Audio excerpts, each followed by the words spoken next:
Dr. Rufus Faulk. What's up, my brother?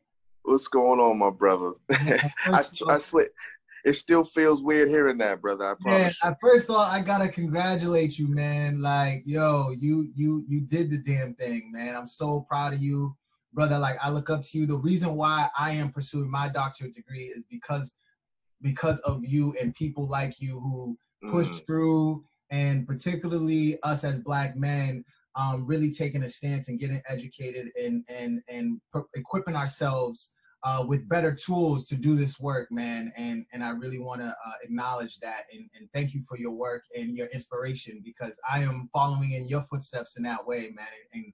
And degree.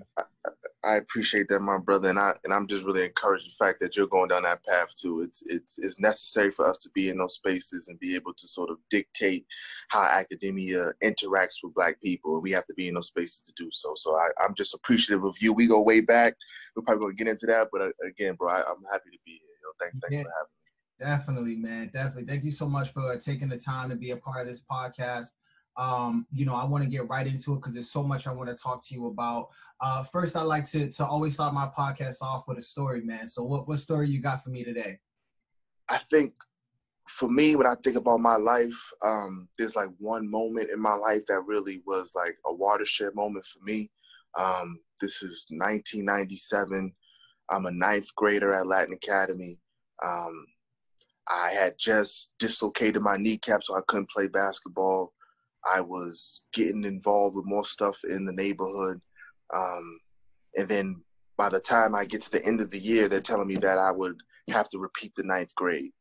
And I didn't know what direction I was going in. I knew I didn't want to repeat the 9th grade.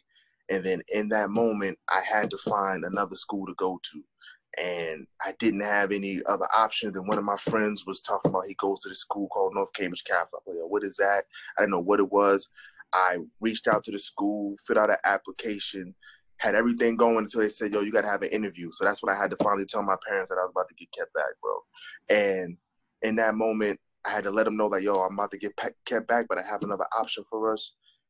Went to North Cambridge Catholic, met with Sister Lorraine, RIP. She asked me one simple question: Rufus, are you going to have the same troubles you had here at Latin Academy? I said, no, sister.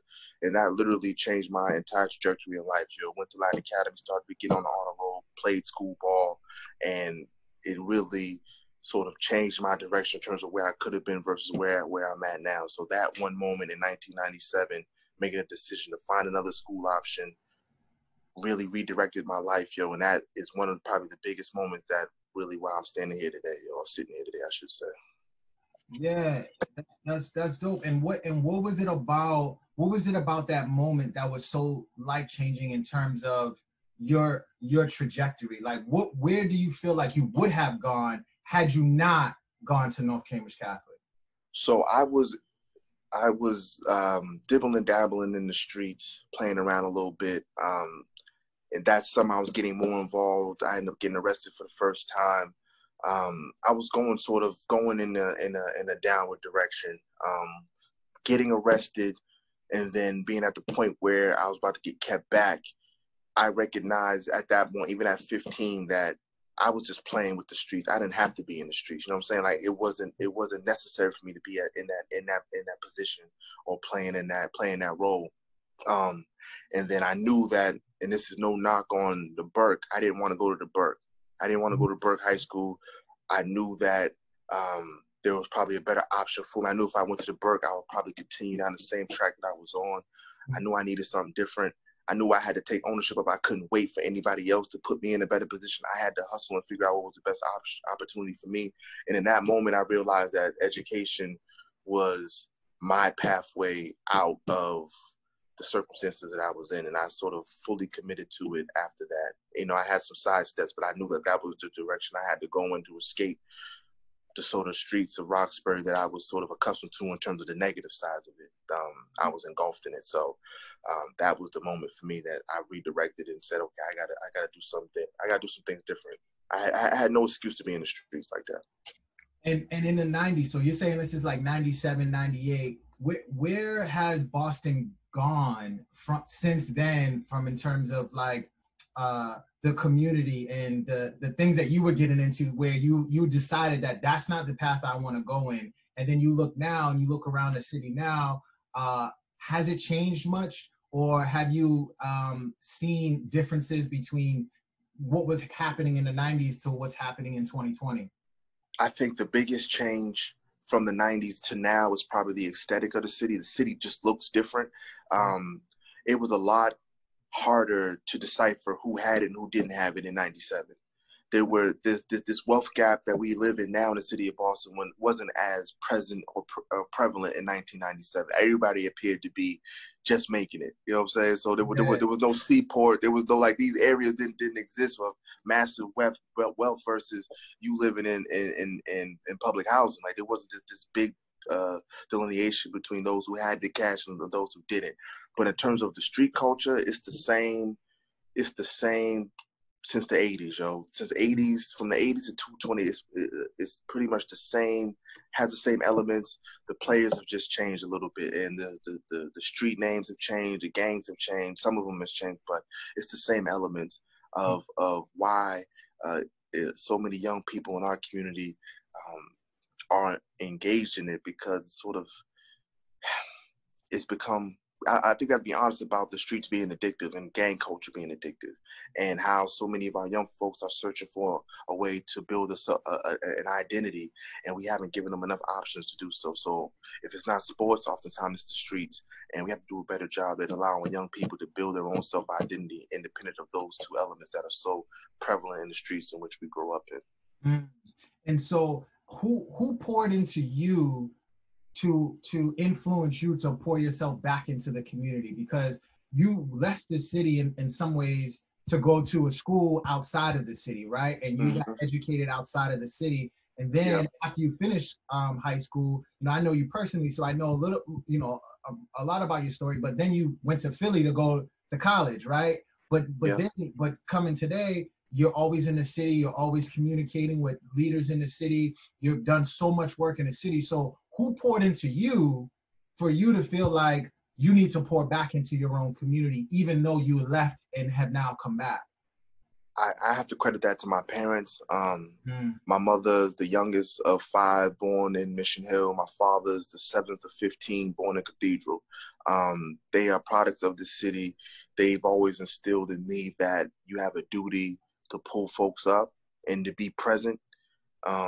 And that's what I took with me. I knew that so many people helped guide me through high school, through college, that I had a duty to come back to be an example for the young brothers and sisters in my neighborhood who oftentimes don't see individuals from their experience with that semblance of success or that version of success. Like, it's not tangible to them. They don't see people who look like them, come from their experience, come back and say, yo, I did it. It's possible. If you want to do it, I can help show you the way. I wanted to be that for my neighborhood. I knew I had a duty to do so. I pulled out so many resources from the Roxbury community. That's why I love Roxbury so much, because it literally shaped, outside of the home, that shaped who I am as an individual, the good and the bad. And I knew I had to come back and be an example for that next generation. So that's really what drove me to come back. So mind you, I'm in Philly, and I'm hearing stories about young brothers that I grew up with being murdered, or I'm hearing stories about their little brothers getting caught up in the streets. And it was like, since I was able to navigate it, I figured that I could come back and give some sort of jewels about how I navigated and how I can maybe help someone else get through the process also.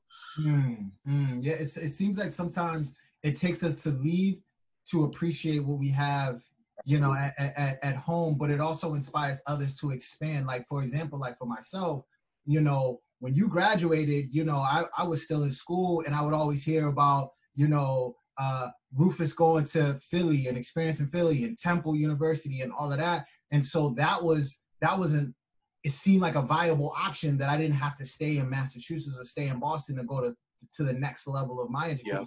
Yeah. We shared a lot, same basketball number in high school. And you definitely stole, listen, you wore with pride, so I appreciate it. You know what I'm saying? Right. And we birthday twins as well. So we have it's crazy.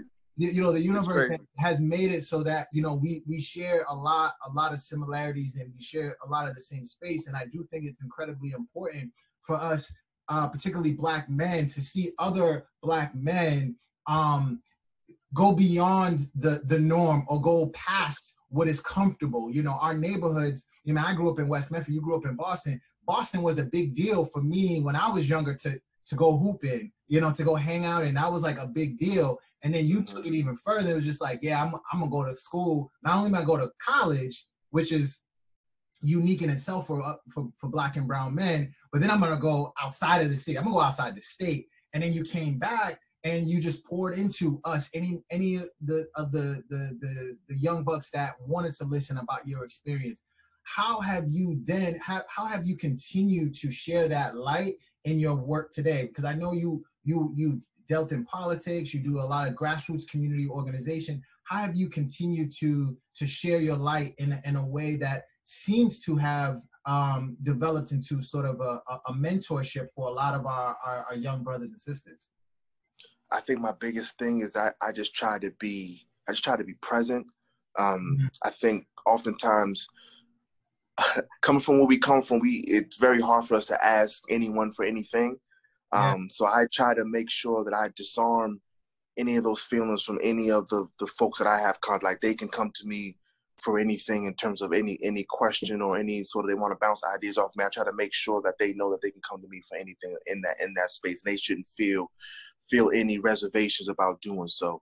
I just want to make sure that I'm present, and that I try to never come off preachy, because I recognize how close I came to having a bad Corey, being incarcerated. I never act as if I'm so spectacular. I often say, like, there were brothers I grew up with who were smarter than me, better ball players than me, but they didn't have the opportunity or have access to the opportunity that I had. So I carry those brothers with me. They call it survivor's guilt or survivor's remorse, but I look at it as inspiration. Like, those brothers who didn't get a chance to be 21, who didn't get a chance to go to college, or are serving 15, serving life, they haven't had the life experiences that I've had. So I need to make sure that I carry them with me when I speak to this next generation about how to take advantage of some of the opportunities, how to always be ready for it, how to never have a closed mouth. If you want something, you got to attack it. How, if we can survive the streets, no boardroom or classroom can ever intimidate you. You know what I'm saying? So if you could survive that, like, and sort of in speaking to them in those terms, not trying to, I'm not trying to make it seem as if things are going to be easy, because it's going to be difficult. There were times when I'm on academic probation in college. There were times where I couldn't live on a college campus because of activity that was going on, just bringing Roxbury mentality to a institution of higher learning, which was silly, because we tell kids we want them to go to college, but never tell them how to stay there or how to act there. So I give them my whole journey, like, not just the highlight reel. You know what I'm saying? I give them everything. And when they ask for it, I make sure that I'm present at all times.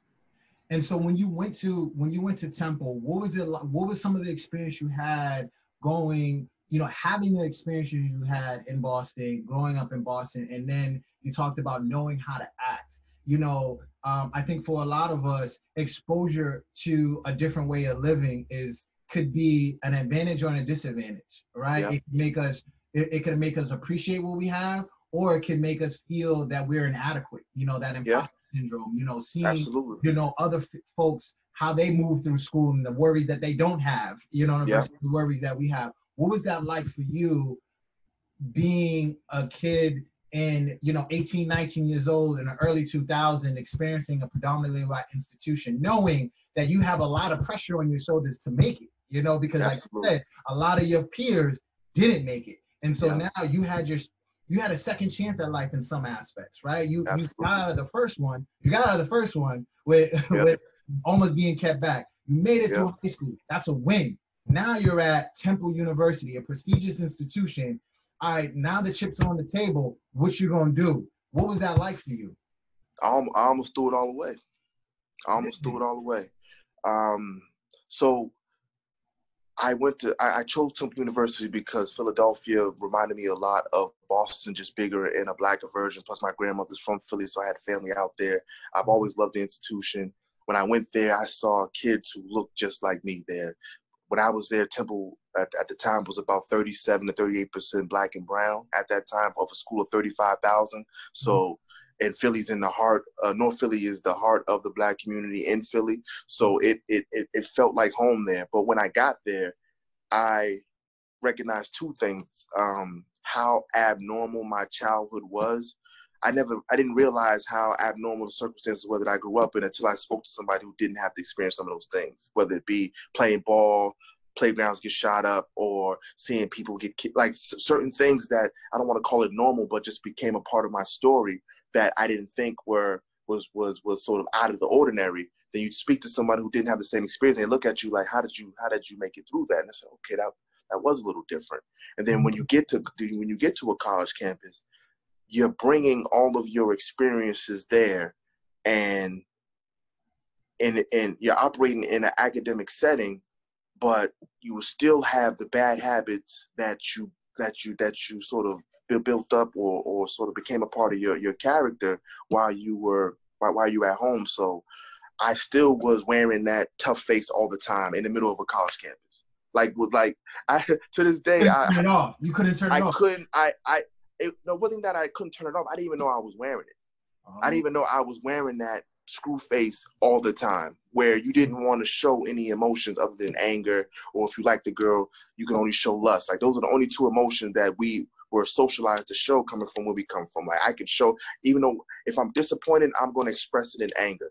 And I didn't know that I was wearing that in college until I probably got out of college and I was having sort of conversations with other folks who I went to school with. They're like, yo, why were you always so mad? I was like, yo, did I look mad? Like, yeah, you always had like a scowl. I said, and I think about it, yeah, because I was bringing a lot of those sort of habits that sort of help you survive in the streets, but I was bringing them to a college campus. So I had to balance that. So I was making friends with folks who had similar experiences to me, but I didn't know that I was putting forth an image to folks that wasn't really who I am. Because I'm not that guy. I'm a fun-loving guy, but if you're socialized in such a way that this is the way that you protect yourself and you're fearful of being vulnerable, then that mask that you put on, you just become so accustomed to it, like you think that that's your real face and it's not your face. So I didn't, and I'm gonna be I didn't take that mask off until I was about 30 years old.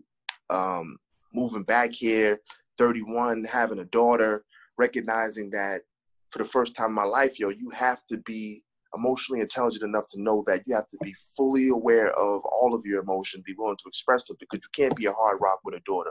I don't care how tough you are, you can't be a hard rock. So mind you, I'm somebody with parents been married for 38 years, father's been there. I've seen what unconditional love looks like, but the streets were so pervasive that I shut all that off for fear of not wanting to be a victim in a society that can victimize you if you appear weak. So I brought all that to Temple with me and got into fights, got kicked off of campus. I'm super tough out there. I'm out there doing things that I shouldn't have been doing, to the point where I almost got kicked out my sophomore year, where I was in the process of being an RA, but I got into a situation where I got into a brawl on campus. So I got disqualified for being an RA. I couldn't live on college campus, and I was on a probation because of my activity. So I was in the process of going back to Roxbury after being given the opportunity, or after where I got the reprieve the first time. I almost threw it away again. So yeah, even though when you get it, you can still lose it when you're on that campus. Right. And so who sort of put their arm around you? Was it your parents? Was it your family? Or was it just the moment of being afraid to go back empty-handed is what turned you around? That was it. Recognizing how fortunate I was, and that, again, I've had moments where I've been able to be outside myself and say, yo, what are you doing, yo?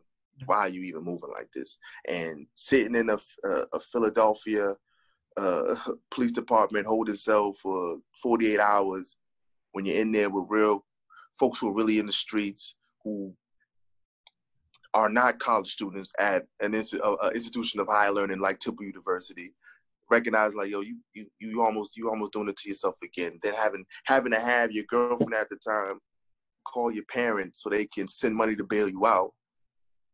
That's a tough situation, bro. Having to hear the anguish in your parents' voice, knowing how much they sacrificed. My parents had me when they were 17 and 18. So they sacrificed their end of their teenage years, their 20s and their 30s to make sure that I had everything that I needed. So that was that was the eye opener for me again. Another one saying, yo, you've received a lot of grace. So what are you gonna do with it, yo? What are you gonna do with that? And then so you finish Temple. Yeah. Yeah. And now fast forward, you're back in Boston. Doing what? Now what? Doing what? So I had the opportunity to stay in Philadelphia to work, but I ended up coming back home. I finished in May. I moved back to Boston in July. During that time, especially in Roxbury, there was, well, throughout every neighborhood, but there was an uptick in youth homicides during that time. We were averaging about 75 homicides during that time period. Bulk of them were under 21 years old. I felt a desire to say that I have to go back and give back. I have to be present. Not saying I'm going to save everybody, but I knew that I had something to give in that moment. I knew I could be someone who can give someone a little bit of insight around how to navigate the sort of environment that we grew up in. So I moved back in July. I started working in August for an organization called the Boston 10-Point Coalition. And my main role then was I was doing outreach on the streets, and then I was doing boys groups inside my former middle school, which was the King Middle School. So every week I met with 14 seventh graders, and I just gave them a space to talk. I gave them some insight, let me hear what they was going through. A lot of them, so they were in a cluster called the Lab Cluster, which was supposed to be designed for folks who had maybe some learning difficulties, but the bulk of them just had social and emotional issues. That was literally what their issue was. They couldn't focus in class because they woke up hungry, or there was a shooting on their street the night before, and then they would act out in school, and nobody really knew exactly what they were experiencing.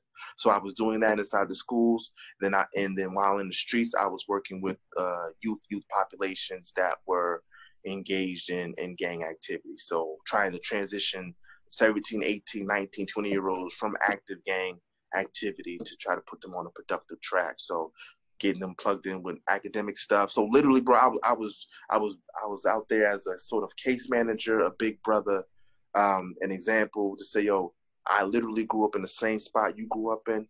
It's possible.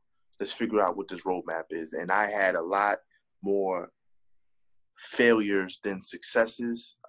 And from 05 to 07, I went to 48 funerals for just young people that I worked with directly or knew, but off of a 1 degree of separation, to the point where I didn't want to do the work no more. I didn't want to work with another kid because I felt like I just wasn't being successful. Kids were dying. It seemed like nobody else really cared. It wasn't an issue where we were standing on couches and breaking stuff, saying, yo, we're losing too many of our young folks. So I was burnt out, and I just recognized I had to do things differently. It's not enough to impact the young person you're working with. You got to impact the environment that they're growing up in. Because I could work with Jay, get Jay right, pull him out the system, but somebody will be there to replace Jay the moment he leaves. So we have to impact the environment that creates Jay to be a 15-year-old to shoot somebody broad daylight versus looking at simply the 15-year-old. Because it's easy to point the finger at the 15-year-old. Yo, it's easy to say, "Oh, look at that 15-year-old," but nobody talks about the system that failed that 15-year-old that led up to that point. When he was 11 and got bullied and nobody said anything about it, or he lost his uncle at 13 and nobody said anything about it. And he lives in Heath Street, but he doesn't rep Heath Street. He's just a basketball player, but he got jumped, and now he's all in, but nobody was able to intercede when he was moving towards that point. So I wanted to be that person to do so. And then you had some experience in running for office. How did that experience, what did you learn from that experience to where you are now? I learned a few things. I learned that in the city of Boston, we don't value the products of our systems, meaning we place a higher value on transplants than we do those who are the products of our very institutions. We don't, and I don't even think it's over. I don't think it's done overtly. I think it's done subconsciously, where I jokingly told folks, like, if I came directly from Philly to Boston, never living in Boston, with my same resume, I could have ran for senator. Oh, just but you don't know, what office did you run for at that time? I ran for state representative for Roxbury. I ran for city council. Okay. Both. This was around what time? This was city council was 2017. Excuse me, and state rep was 2014. Okay. So running for those two seats, and it was an amazing opportunity to be able to meet folks, talk to folks, hear their issues, hear their concerns. But the disconnect was those same individuals that would call me if they had an issue with their grandson or their child, or looking for a job opportunity, or wanted to create a program in their city park. Those same individuals that would call me for that then questioned if I had the credentials or resume to be an elected official.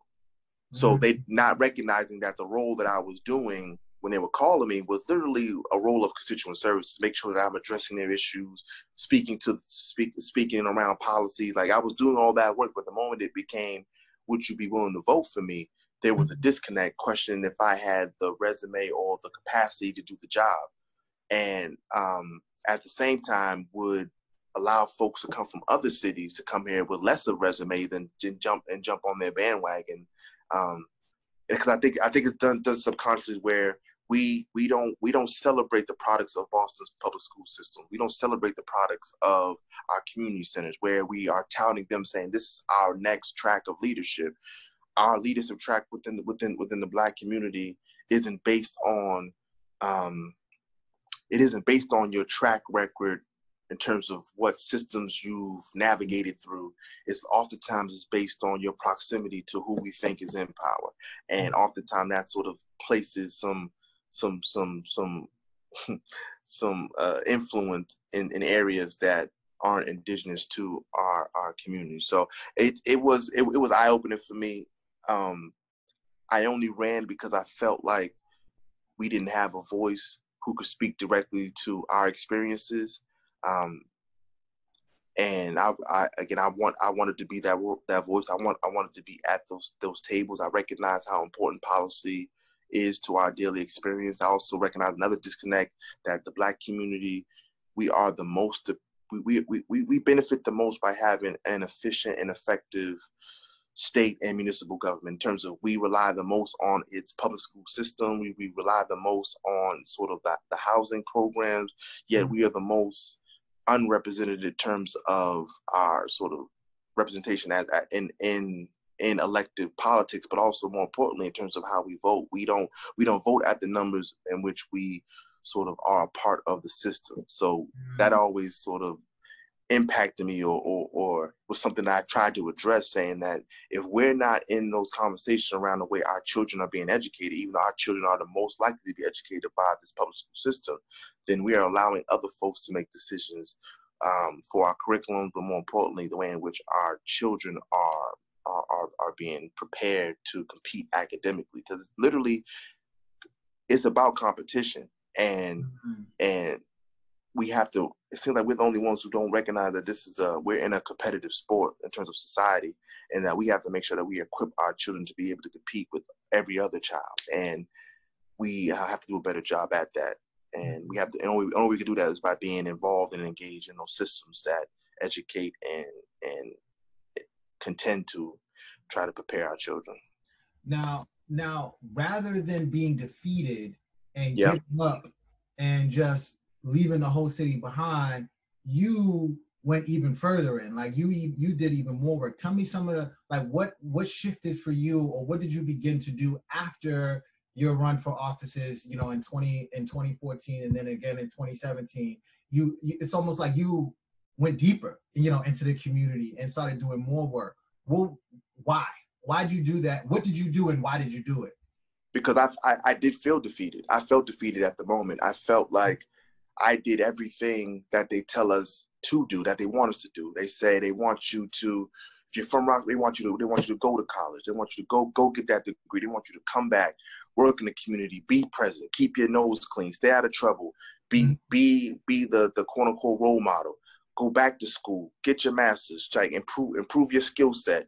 I felt like I did everything that they said I was supposed to do, yet I didn't receive the level of support that I thought I would. Being people called me, they've been calling me the mayor of Roxbury since I was like 21 years old, but it didn't translate to votes. You know what I'm saying? It didn't translate, and I felt defeated in that for the moment, for like a month or two. Where I was like, man, don't call me for nothing, yo. I had to unplug for a second. Then I recognized and realized that, okay, I'm never gonna put my livelihood or my sort of goals or trajectory in someone else's hands. I'm gonna do everything that I can do to put myself in a position where I'm not dependent on anyone else's opinion of me to dictate whether or not I'll be able to succeed or have success or be able to provide for my families. I said, you know what I'm gonna do? I did the academic piece. Okay, I got the master's. I'm going to go even harder so I can have something in terms living in Boston. We recognize Boston is a sort of a city based on credentials. Like we are in a college town, a college region where credentials matter. Being Black in those spaces, it's hard for you to be viewed as an expert unless sometimes you have those letters behind your name. And I said, yo, I have a PhD in the streets already. Let me go get this doctorate in this world of academia so I can have them both and be able to dictate the way in which I want to operate in the system even more. So I said, okay, I'm gonna go back to school. I'm going to educate myself as much as possible. So when I leave that space, then I can write my own check wherever I want to go. And it was about independence, but it was also about how many kids from my hood, from my neighborhood, know a doctor that's not their pediatrician, that knows someone who has gone through that process, who still lives on Humboldt Avenue, that they can still play ball with at Malcolm X Park, that can still coach them at No Books, No Ball. Like my daughter's soon to be 7, and my trajectory in terms of academia can now appear normal to her. Like, okay, this is just what people do. Like, oh, this is just a possibility. This isn't something that's out of the realm of possibility because, oh, look, my dad did that. And I wanted to be that example, not only for her, but for other kids as well, to say, if I want to do so, it's possible for me to do so. And I have an example of someone who did that. So I went deeper in it, but I also became, in terms of community work, I also made sure that I did the work the way in which I wanted to do it. If I was going to sacrifice my time, I wasn't going to be pulled in a million and one directions where it would sort of lessen the impact. I was going to try to be razor focused on engaging young boys who are on that precipice of joining, getting involved in gang activity, creating sort of communal spaces for families where they can be in safe spaces, and doing the basketball stuff and doing the education stuff, doing college tours and stuff like that, sending kids to Africa, like things like that I can really put my hands on, and I'm not getting pulled in 1,001 directions. But I said, if I'm gonna go all in, yo. I'm gonna go all the way. Now look, I'm 38. I don't gotta worry about no more school. You know what I'm saying? Yeah. And I'm in a position now where I can, on the policy side and on the space of academia, I can come with some weight that'll match my PhD learning from North Philly and Roxbury.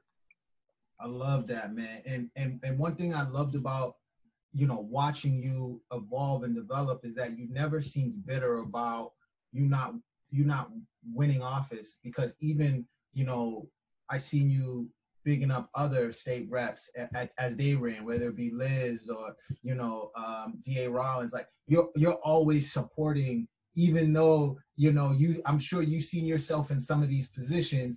That never deterred you from wanting to see other people that look like you win, And Absolutely. I watched that from the sidelines. It was just like, that's dope, because a lot of times we can be discouraged to the point where, you know, we tear down others whose positions we felt like we deserved. And from what I'm hearing, it seemed like that just wasn't your path. Your path was That just something wasn't my else. lane. Yeah, yeah. And I was okay with that. I was in the moment you're disappointed because you put so much work in, but Right. then you reckon, but then you got to remember, like, yo, if it was meant for me, it would be mine, yo. And I'm a strong believer that, like, if it was my opportunity to be in that space, I would be in that space. And it's more important that I can do more work from the background now, helping folks when I can, supporting folks when I can. And it's okay to be Tito Jackson sometime, in terms of Tito Jackson from the Jackson 5, not Tito Jackson for city Yeah. councilor. But it's okay to be Jermaine Jackson and let Michael Jackson steal the show. You know what I'm saying? You still a part of the band. You still a part of the group. When he wins, we all win. And Right. I think oftentimes we don't carry that mentality. Like, we don't. Oftentimes, folks only want to win if they're the one shooting the last shot. Yeah. They don't want to just be a part of a winning team win. Like, that's what we gotta get out of that mentality. That creates, like, that's so solely based on ego, where you want to be the one who receives the praise versus you just feeling edified that you're the person that you supported is winning, or somebody, or the community's winning. And I've taken that stance where any way I could be helpful, I'm helpful. You know what I'm saying? And I recognize that sometimes in some of these spaces, if I gotta be the sacrificial lamb sometime to take the bruises, I'll do that. It's all right. I'll take that.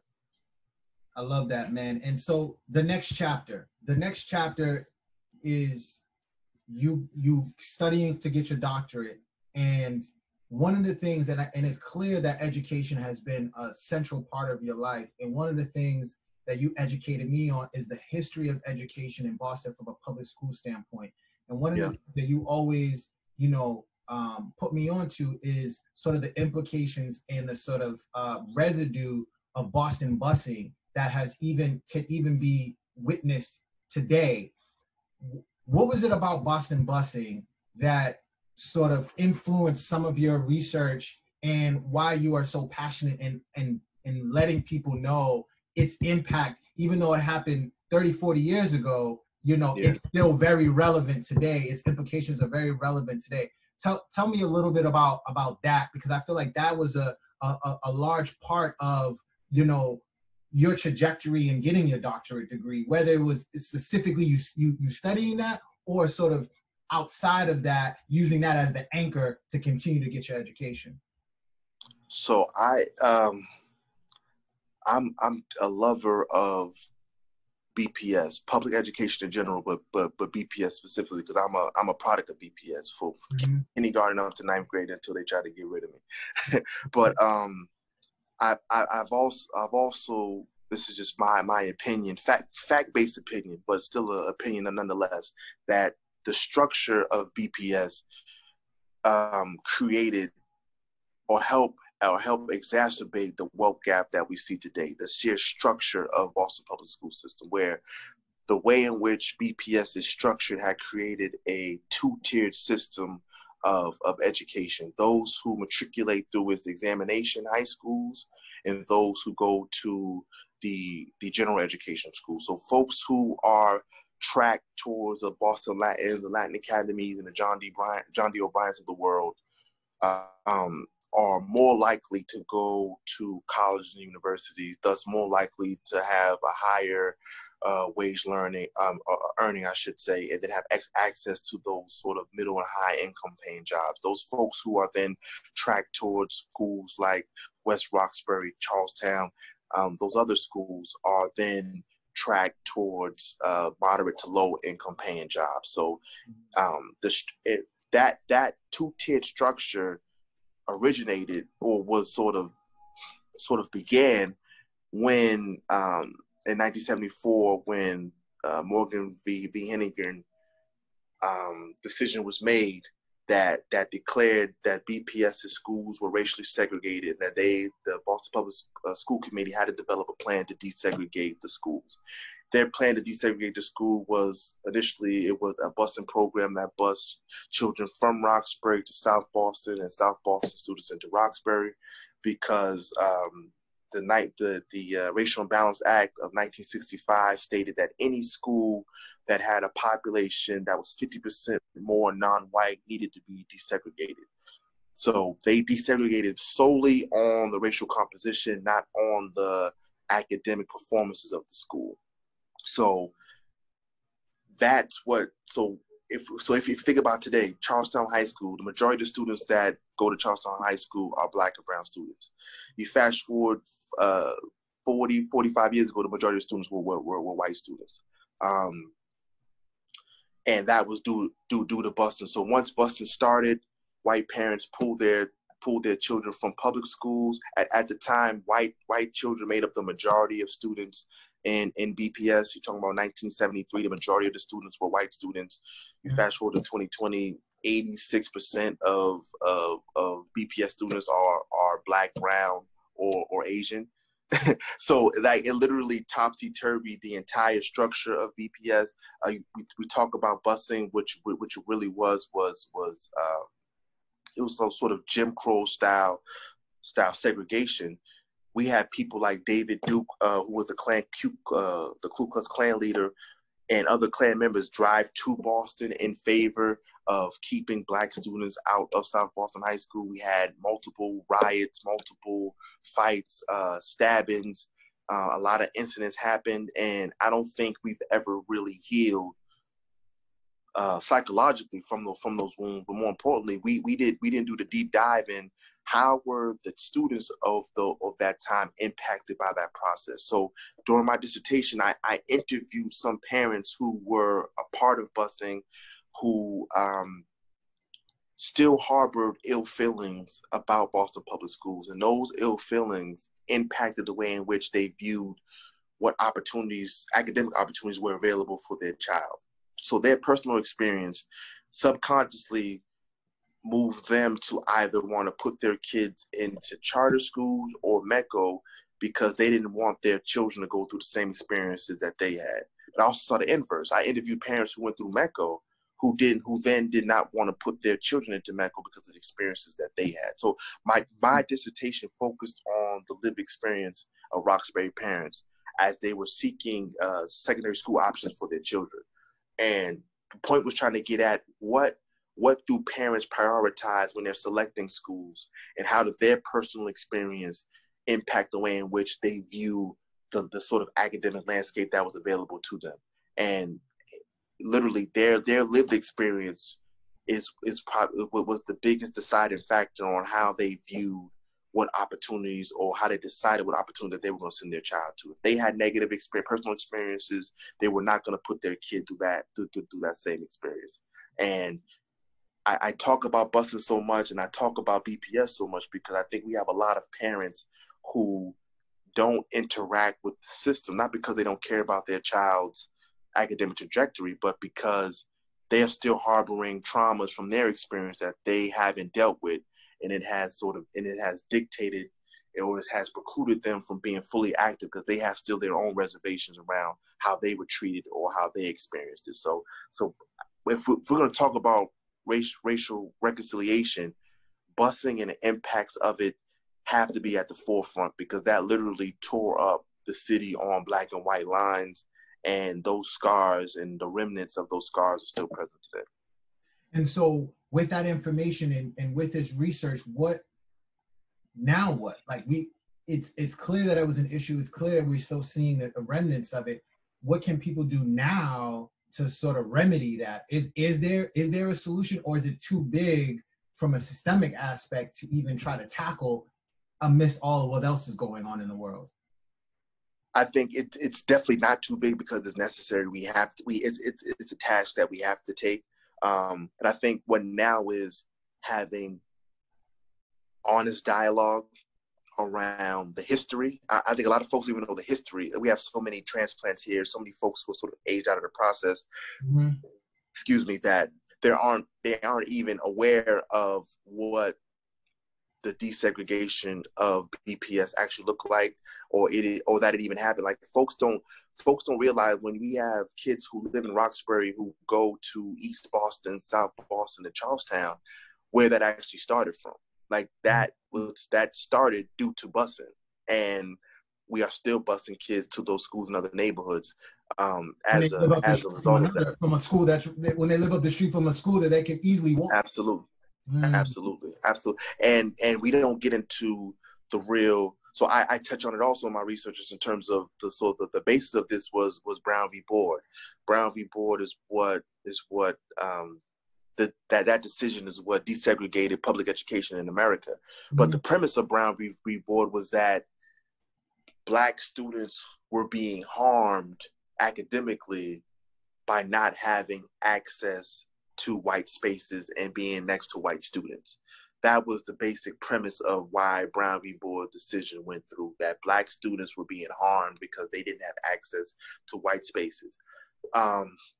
That rationale right there puts black students and also black intellect in an inferior position. So instead of saying that we believe that Black students would have similar outcomes to white students if each school was giving equal funding, they said that in order for Black students to be successful, it's about their proximity to white students versus what funding and what investments we were making in Black spaces. So at a time where, for instance, if we're spending $300 per white student, we were spending about $175 per Black student.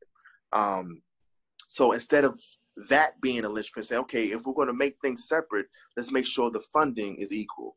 Yeah. Instead, they said we want to in order for us to create a sort of system of equality, we need to put Black people in white spaces. And that ideology exists to this day, with the expectation being that the only way that Black people can receive any type of equity is that they need to be included into white areas, instead of saying, how do we invest in Black spaces so those Black spaces can then compete with those white spaces, and then those Black spaces will then be able to create a sort of a way in which where Black people as a whole can prosper.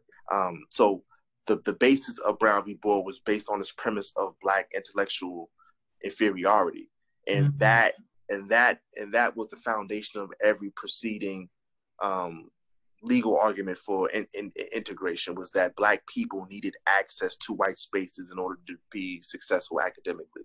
So if that's the basis of it, you never go. So my parents went to Boston Technical High School, the precursor for John D. O'Brien. At that time, they were graduating the Black middle class. Like, that's where the Black firefighters were going, the Black police officers. Like, they were creating a Black middle class. But because the majority of the students were Black and brown graduates, that school was viewed that because due to the Racial Imbalance Act, it was saying that the structure of that school had to change. It had to be broken up, renamed. It had to be changed in order for it to be able to acquiesce with the law that stated any school that had 50% more Black or non-white students was then viewed racially imbalanced and had to be restructured. So that's why it wasn't based on academic performance, because that school was performing above and beyond some of its other competing schools. But because it had so many Black students, it had to be broken up. So it wasn't about Black performance. It was just simply it being a Black school. And so all of this sort of culminated in birthed Metco. So Metco predates busing. So really? Okay. Yes. So get me together, because I thought Metco happened after busing. How parents were so outraged of like what the school system had become. Then they built Metco, and then that's how it changed. But you're saying it happened before that. Yeah. So Metco predates busing. So the original fight to improve the facilities in BPS started with Roxbury families unhappy with the Lewis School and the Higginson School, just unhappy with the facilities, unhappy with the material that their children had access to. So just that protest started in literally started as early as the 40s and 50s, but really in the 60s, like that's when the fight started saying we want to improve those facilities. So out of that fight, these Roxbury parents established a program called Operation Exodus. Operation Exodus was the precursor to MECO. So they built relationships with whether it be Brookline, other sort of Metro Boston school districts, saying, can we send our kids to your school district? And then these school districts who were on the suburbs then accepted those kids to be a part of this program. It started off as a small program, but Operation Exodus happened, what is that, about 10 years before sort of Morgan v. Hennigan. So like it predates it, and MECO came, I believe it was 1972. Forgive me if I don't have it. It's been so long since I've been in my research, but I believe it was about 1972. So MECO predates the busing process, but it was based on the same premise that we didn't have access to proper facilities in Boston Public Schools. So because we don't have that, we're going to have a level of advocacy on our children's part. We want to create another opportunity outside of that district. So busing happened after that. And during busing, you also see a rise of attendance in Catholic schools, private schools, where white parents would then send their children to those schools. And one thing in my research that was evident throughout the history is that Black parents their main priority was advocating for their children. They fought every system to make sure that then they created their own system. So we have a rise of independent Black schools being created. So we had, whether it be the Nation of Islam creating Muhammad University, which was on Innervale, where that could be an option for parents who didn't want to put their kids through BPS or MECO. Then we had other private schools, privately run schools by other black academics who were creating schools also during the 70s. So it just simple the fight for equitable educational options for their kids was a fight that has been being waged since the 60s since the 50s and 60s here. So this, it's a deep, rich history of just parent advocacy around having options for their children here. Wow, you just put me on, man. I appreciate that. I didn't know, all of those. There's so many different layers. So now you got your doctorates, and now you are connected to the city of Boston from a staff standpoint. What is your role now, and how are you using your entire sort of life's experience and life journey to take on that role and to start making these changes from a policy standpoint in the city?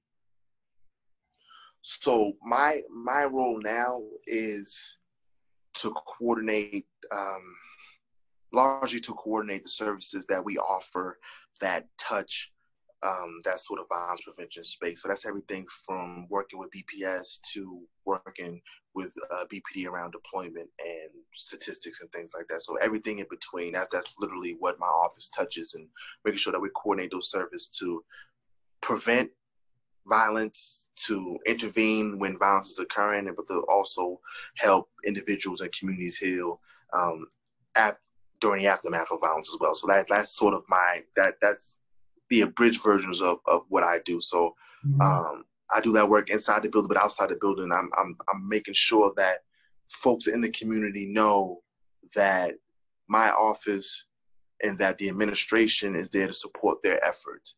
And whether that be something as sort of small, and I'm using small in air quotes, as a back to school book bag giveaway, or something as major as somebody's trying to mediate conflicts, or they want to train people with quarries.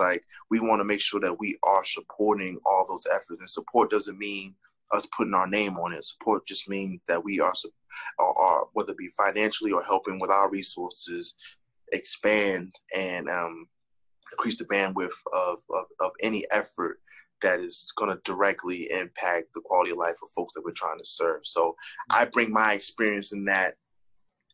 I think I have enough goodwill built up that folks know that I'm never going to shuck and jive. I'm never going to get in those spaces and not say what needs to be said. And I'm going to hold myself accountable, the administration accountable, but also focused on that I'm gonna hold the community accountable as well, because we have a role to play. I try to just express that no system that's been designed to kill us is gonna save us, right?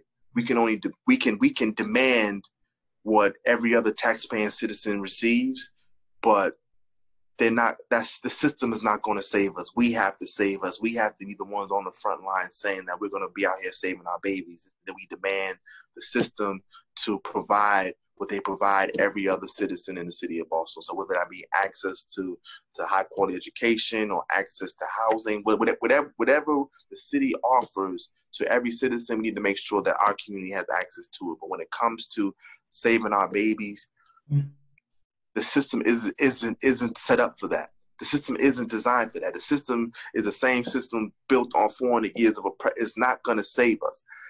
We have to save us. We have to take that level of agency to do so. But I'm in a position, thankfully enough, where I can have those real conversations with our community, but also hold my employers, the city of Boston, accountable also to do what we say we're going to do. So I feel like everything that I've experienced in my life has sort of put me in this space at the right time and at the right moment. And I'm just trying to press every button while I'm there and make sure that we can end this culture of destruction that's been happening in the hood and get to the point of prosperity, because we deserve it, man. We put enough sweat equity in that we should be able to reap the benefits in this life. And we have to have that level of urgency when we talk about it and when we do it. And so I guess my final question for you is like, what can we do as a community, as a people, to help you in your work? What can we do, one or two things that we can do today to help push for change? That is one or two things. So I'll give a community Rufus answer, and I'll give a working answer. So on the community side, I think one of the things that harms us is that we've allowed minute differences to divide the Black community. We've allowed religion, we've allowed language, we've allowed what college you went to, what church you go to destroy our power base. We're the only ones that don't recognize that this is a numbers game, and we can't afford for our community to be divided so thinly that we can't create a power base where we can actually move policy and be able to sort of dictate the way in which the system operates with us. So I would love if we can start the conversation. How do we start to heal those divides? Because we act as if those divides don't exist, but they are clear in the city of Boston, and they undercut us being able to sustainably change our position in this place and in this city. So how do we have those? How do we talk about the social economic divide that exists within the Black community and how it sort of has separated us? How do we talk about the cultural divide that exists between American-born Blacks, Caribbean-born Blacks, Blacks born on the continent who come over here? Like, how do we talk about Spanish-speaking Blacks? Like, how do we talk about healing and closing those divides by having real conversation about how we may have hurt one another, but here are the things that we can build upon to sort of move as a unified voice. On the city side, I think my request would be we have to remain vocal, remain consistent, but we've done an amazing job of saying what we don't want. Can we do a better job of saying what it is that we do want? What do you want your municipal government to look like? How do you want them to interact with you? What are some of your demands? Because we have every other community can make demands, but we act as if we can't do so. What are our demands in terms of what are the things that we need in order for our quality of life to be improved, to really close the wealth gap? What are the things that our community demand and desire moving forward? We know what we don't like, we know what we don't want, but we've never clearly expressed and stated what it is that we do want. And I think we speak in generalities too much. We don't get into specifics. We have to get into specifics around what it is that we do want and how we want to interact with the system. And this is connected to, and this is when we're expressing these, we express it to who? I think first that we have to be able to get to the point where we can actually, as a community, which is why I think the community conversation has to be a part of that also, where folks within the community can discuss what are some of the demands, what are some of the wants and desires that we want to have. But I think on the second end, when you're talking about who you express it to those individuals who you want to represent you or who do represent you. And you do so as a group. You do so by saying, we have the power of the vote and we can decide and dictate who we want in those seats. And then we can put somebody who will abide by and support our agenda in those seats if you're not going to acquiesce to our demands. So I think that's what we have to do a better job at, that level of advocacy, where we say we will take our vote with us if you don't go by or abide by the policies that we have sort of highlighted as must have. So that's what we do. We make demands, but we hold people to those demands. If they don't follow through, you put somebody in position who will do so. Wow, brother, you went in today. I appreciate you, man. Like you definitely. I enjoyed this conversation. And learning a lot more about you and your work and what we can do as a community to push for change. So I want to let you know, brother, I love you. Love you too, my brother, man. And you matter. Your work matters, and I'm looking forward to watching you continuously evolve and do dope work in our community, man. I appreciate you. Love you, bro. Feelings mutual, man. NCC Panthers, man. Let's go. Let's go. You have a good one, brother. You too, bro. All right, peace. All right, peace.